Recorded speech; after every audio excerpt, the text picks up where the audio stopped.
Welcome to physics with Haider. आज हम एक बहुत इंटरेस्टिंग और फाउंडेशन लेवल टॉपिक समझने जा रहे हैं, इक्विलिब्रियम। सोचो, आप अपनी किताब को टेबल पर रखते हो। वो न तो आगे स्लाइड करती है, ना ही घूमती है। अब सवाल यह है कि किताब पर फोर्सेस लग रही होती हैं या नहीं। बिल्कुल लग रही होती हैं, लेकिन फिर भी वो मूव क्यों नहीं करती?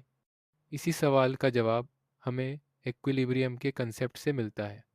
अब थोड़ा सा पीछे जाकर याद करें। हमने ये सीखा है कि ट्रांसलेटिव मोशन और रोटेशनल मोशन दोनों एक्सटर्नल फोर्सेस की वजह से होती हैं।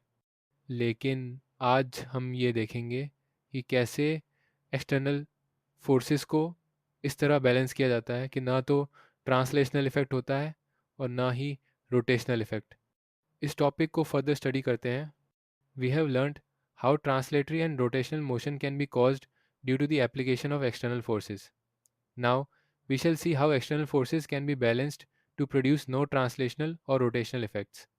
यानी अगर forces properly balanced हो जाएं, तो object बिल्कुल move नहीं करता.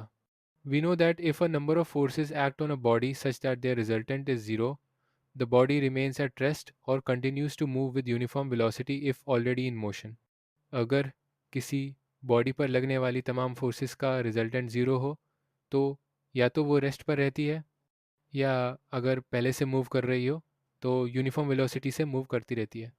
इसी स्टेट को हम कहते हैं इक्विलिब्रियम।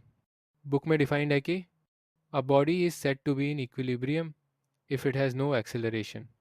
मतलब सिंपल वर्ड्स में, अगर किसी बॉडी की एक्सेलरेशन ज़ीरो है तो वो इक्विलिब्रियम में है। अब यहाँ एक इम्पॉर्टेंट बात समझो।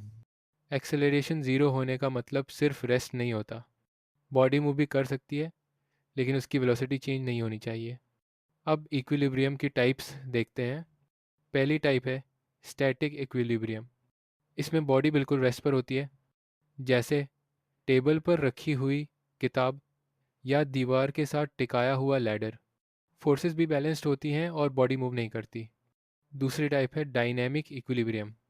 इसमें बॉडी मूव कर रही होती है, लेकिन यूनिफॉर्म वेलोसिटी के साथ, जैसे सीधी रोड पर कांस्टेंट स्पीड से चलती हुई कार। फोर्सेस बैलेंस होती हैं, इसलिए एक्सेलरेशन ज़ीरो होती है।